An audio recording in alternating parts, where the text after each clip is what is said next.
Hello dear students, आजच्या आपल्या सिरीजचा second day आहे. कालच्या लेक्चरमध्ये मी तुम्हाला जी इन्फॉर्मेशन दिलेली होती, होपफुली तुम्ही ती सिरियसली अभ्यास केलेला आहे. स्टुडंट्स, ह्या सिरीजमधले जे व्हिडिओज आहेत ते नुसते बघून सोडून देण्यासाठी नक्कीच नाही आहेत.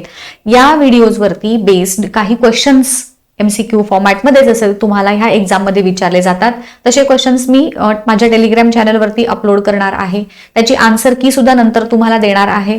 तुम्ही ते आधी व्हिडिओज बघून घ्या प्रॉपरली, तुमच्या शॉर्टमध्ये नोट्स काढून घ्या त्याच्यावरच्या, आणि मग त्याच्यावरती बेस्ड क्वेश्चन्स जे विचारले ते तुम्ही सॉल्व्ह करा. त्याची आन्सर की बरोबर तुमचे आन्सर्स व्हेरीफाय करा. ह्या पद्धतीने आपण सायंटिफिक मेथडनं याचा अभ्यास करणार आहोत, सो दॅट हे जे 30 दिवस आपल्या हातात आहेत त्या दिवसांचा मॅक्सिमम उपयोग करून आपल्याला चांगल्या पद्धतीनं ह्या एक्झाममध्ये स्कोअर करायचा आहे. हे आपल्या डोळ्यासमोर एम आहे. लक्षात आलं तुमच्या?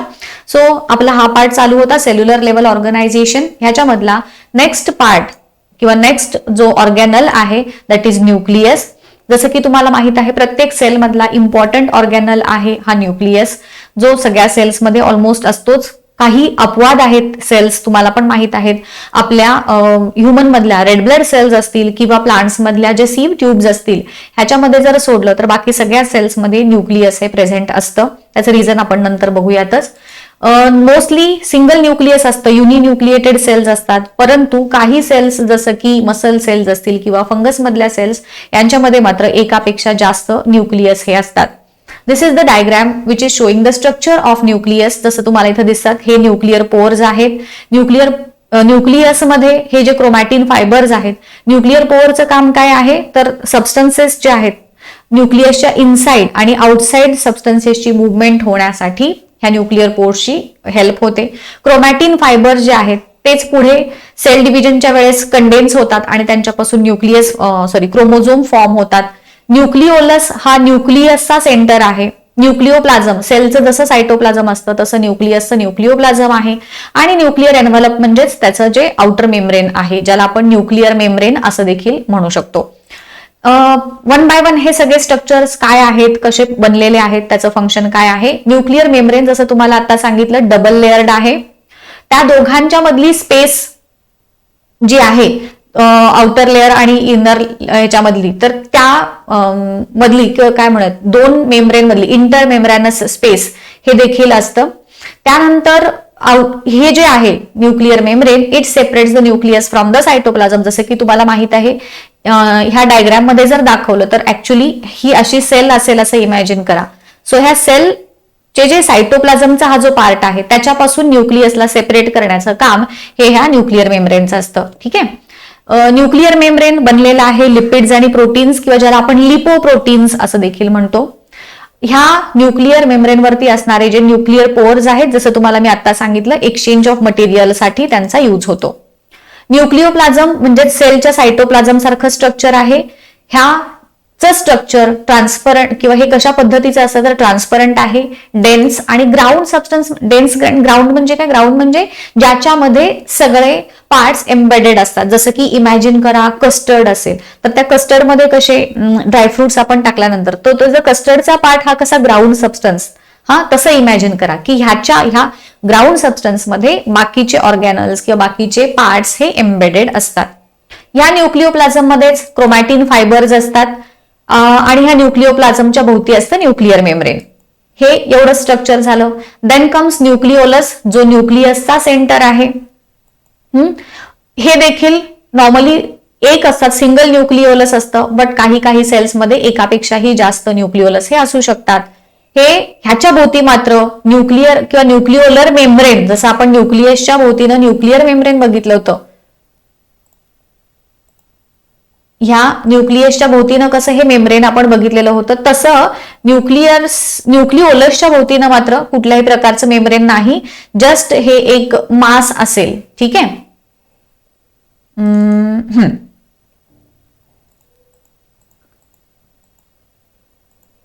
आता ह्याच्यामध्ये न्यूक्लिओलसमध्ये काय काय प्रेझेंट असतात तर RNA दॅट इज रायबोन्यूक्लिक ऍसिड आणि प्रोटीन्स हे दोन महत्वाचे कंपोनंट्स ह्या न्यूक्लिओलसमध्ये प्रेझेंट असतात. RNA म्हणलं की प्रोटीन सिंथेसिस आलंच, रायबोझोम्स आले त्याच्यामध्ये. सो नेहमी लक्षात ठेवायचं न्यूक्लिओलस, तुम्हाला हे जे मी ब्लू ह्याच्यामध्ये केलेलं आहे की रायबोझोम फॅक्टरीज, सेलच्या रायबोझोम फॅक्टरी कुणाला म्हणतात तर न्यूक्लिओलसला, बिकॉज त्याच्यामध्ये रायबोझोमची फॉर्मेशन होते. तेच रायबोझोम पुढे एंडोप्लाझ्मिक रेटिक्युलम मध्ये देखील तयार होतात, मॉडिफाय होतात आणि मग ते पुढे आपण बघायचं आहेच आहे. नेक्स्ट पार्ट येतो क्रोमॅटिन मटेरियलचा. हे जे थ्रेड लाईक स्ट्रक्चर्स मगाशी तुम्हाला दाखवले, जेव्हा सेल डिव्हिजनची वेळ असते त्यावेळेस हे क्रोमॅटिन फायबर्स कंडेन्स होतात आणि त्यांच्यापासून क्रोमोझोम्स तयार होतात.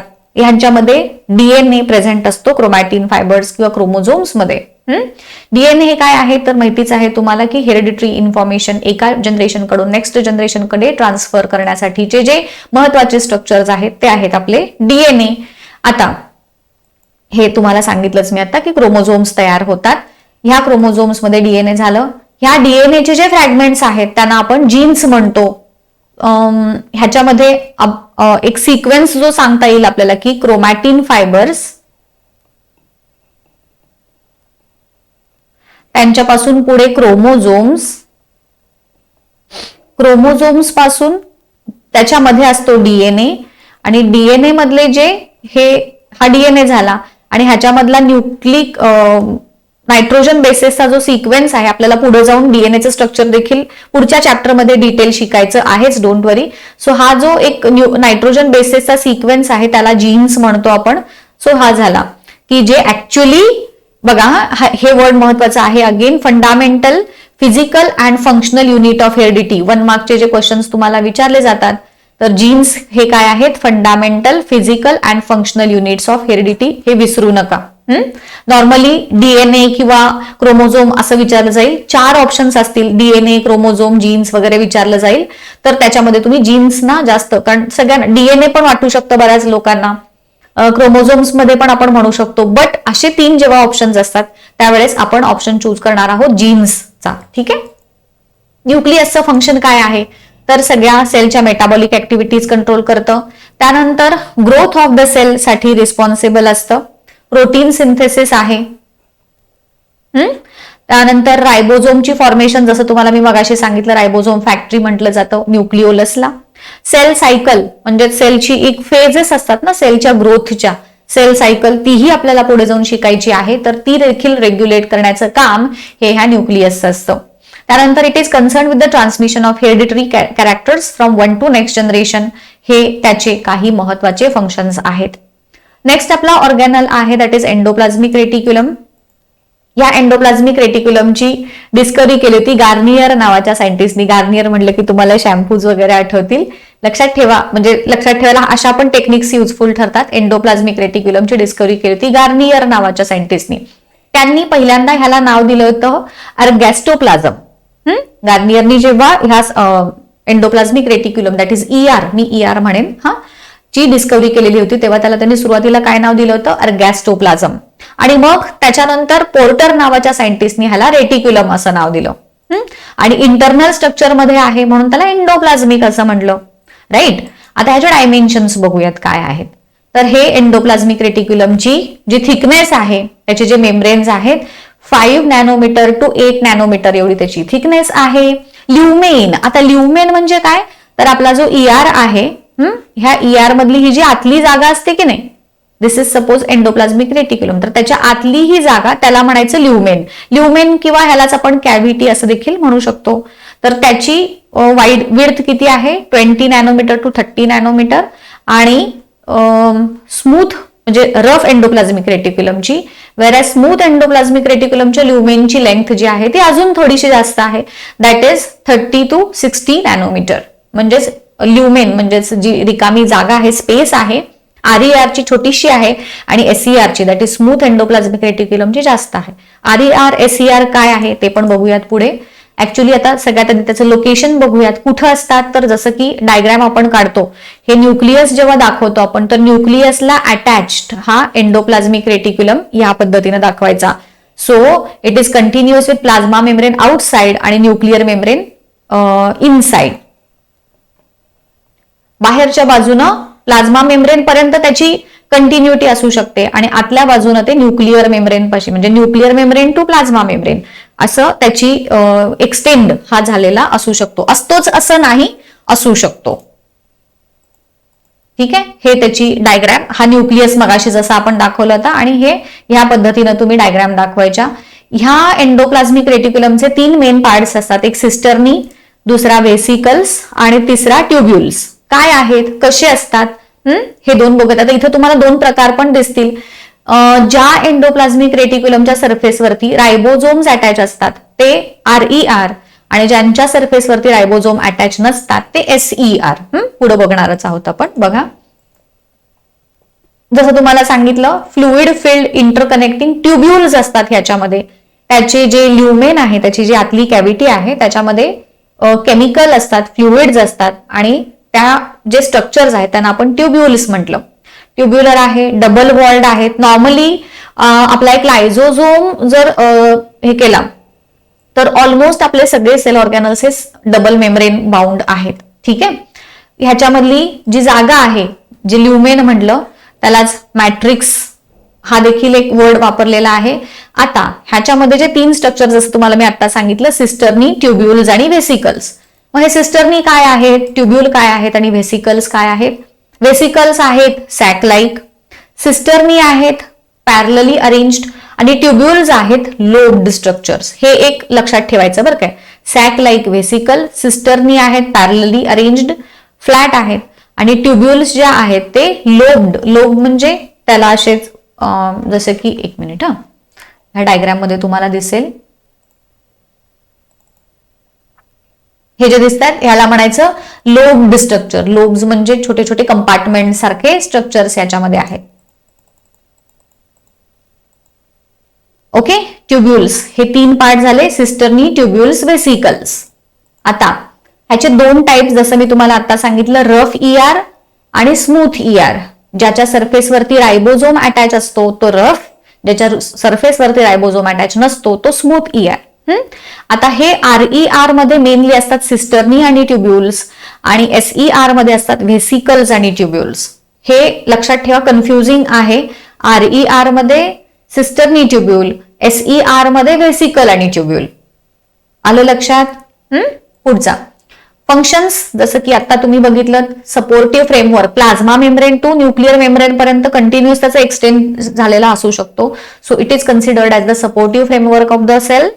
त्यानंतर large surface area for metabolic activities, intercellular transport system, वेगवेगळे मटेरियल सेलच्या आतल्या आत किंवा एका सेलकडून दुसऱ्या सेलकडे सुद्धा जर मटेरियलचं एक्सचेंज करायचं असेल तर ती ट्रान्सपोर्ट सिस्टम झाली.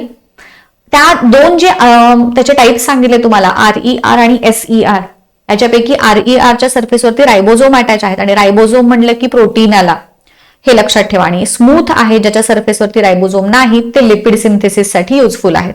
RER protein synthesis, SER lipid synthesis.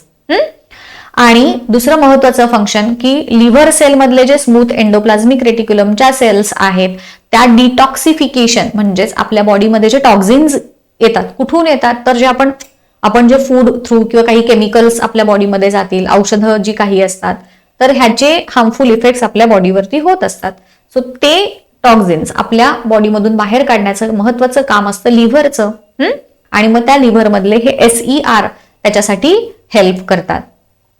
RER आणि SER ह्यांच्यामधला हा डिफरन्स आहे, हा एकदा बघून घ्या. तुम्हाला 1 मार्कचे हे जे ह्याच्यावरचे क्वेश्चन्स असतात ते समजून घ्यायला हा सोपा पडेल. SER मध्ये रायबोझोम नाहीत, RER मध्ये रायबोझोम आहेत. ह्याचं फंक्शन आहे लिपिड सिंथेसिस, ह्याचं प्रोटीन सिंथेसिस. ह्याच्यामध्ये व्हेसिकल्स आणि ट्युब्युल्स आहेत, ह्याच्यामध्ये सिस्टर्नी आणि ट्युब्युल्स आहेत. पेरिफेरी म्हणजे कडेला असतात, आणि हे इनसाइड द सायटोप्लाझम. मगाशी पण आपण डायग्राम मध्ये बघितलं, SER कडेला होते आणि RER मध्ये होते. हे RER पासून डेव्हलप होऊ शकतात, आणि हे डेव्हलप होतात फ्रॉम न्यूक्लियस. ओके, हे काही महत्वाचे पॉइंट्स आहेत of difference between RER and SER. Next येतो रायबोझोम्स.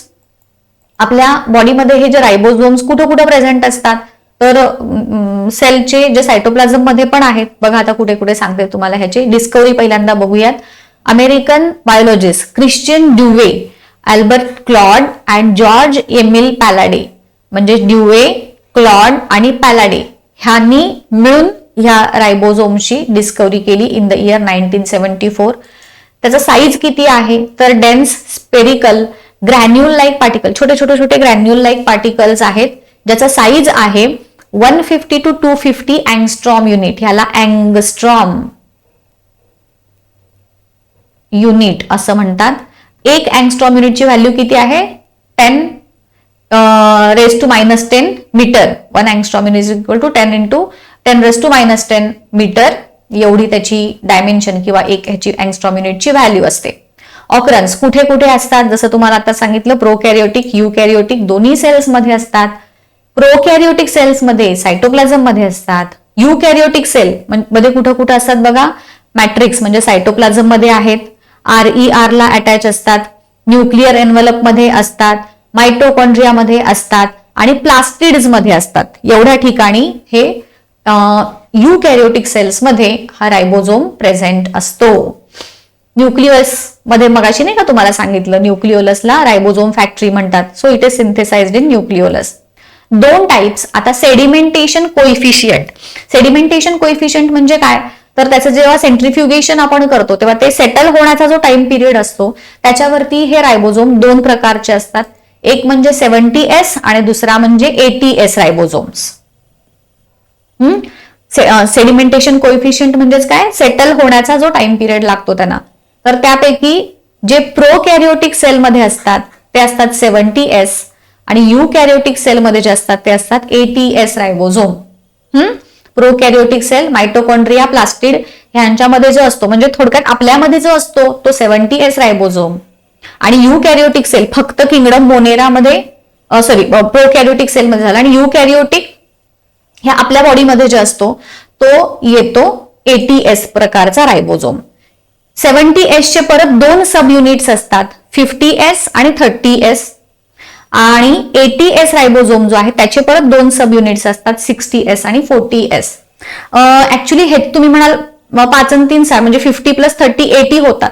मग हे 70S कसं, तर त्याचा तसा अर्थ नाहीये. परत अगेन मी सांगते तुम्हाला, हे सेडिमेंटेशन कशा पद्धतीनं कोणत्या स्पीडनं होतं ना तर त्याच्यावरती हे आहे, त्याचा साईज डिपेंड करतो ना की 50 + 30 80 असं नाही कन्सिडर करायचं. तर रायबोझोमचे हे दोन सब युनिट्स असतात आणि तुमच्या माहितीसाठी सांगते, फक्त प्रोटीन सिंथेसिसच्या वेळेसच हे दोन सब युनिट्स एकत्र येतात. अदर टाइम्स हे दोन्ही सब युनिट्स सेपरेट असतात. हे जे दोन सब युनिट्स आहेत RNA आणि रायबोन्यूक्लिओ प्रोटीन्स यांचे बनलेले आहेत. हे एक विसरू नका. 70S प्रोकॅरियोटिक, मायटोकॉन्ड्रिया आणि युकॅरियोटिक मध्ये असतो आणि 80S जो आहे तो युकॅरियोटिक सेलमध्ये असतो. ठीक आहे. 70S चे दोन सब युनिट्स 50 आणि 30S आणि 80 चे 60 आणि 40S. हे सब युनिट्स कशाचे बनलेले आहेत, रायबोन्यूक्लिओ प्रोटीन्स आणि RNA चे. ह्या पद्धतीचे हे दोन सब युनिट्स आणि जसं तुम्हाला मी आता सांगितलं हे दोन्ही सेपरेट असतात. फक्त आणि फक्त प्रोटीन सिंथेसिसच्या वेळेस हे जे दोन सब युनिट्स आहेत ते एकत्र येतात. तुम्हाला आठवत असेल आपण सेंट्रल डोग्मा ही प्रोसेस जी शिकलोय आपल्या स्टेट बोर्डच्या सिलेबसमध्ये, तेव्हा आपण बघितलं होतं ना, ट्रान्सलोकेशन ही जी प्रोसेस आहे, ट्रान्सलेशनची प्रोसेस, त्या ट्रान्सलेशनच्या प्रोसेस वेळेस रायबोझोम अटॅच होतो असं तुम्हाला शिकवलेलं होतं, बरोबर. तर मग तेव्हाच फक्त हे दोन सब युनिट सेपरेट जे असतात ते एकत्र येतात. अदर टाइम्स हे दोन्ही वेगवेगळे असतात इन द सायटोप्लाझम. ठीक आहे. स्ट्रक्चर जसं तुम्हाला सांगितलं मायन्यूट आहेत, रायबोन्यूक्लिक ऍसिड आणि प्रोटीन्सचे बनलेले असतात. फंक्शन आहे ह्याचं प्रोटीन सिंथेसिस, एवढंच फंक्शन लक्षात ठेवायचं.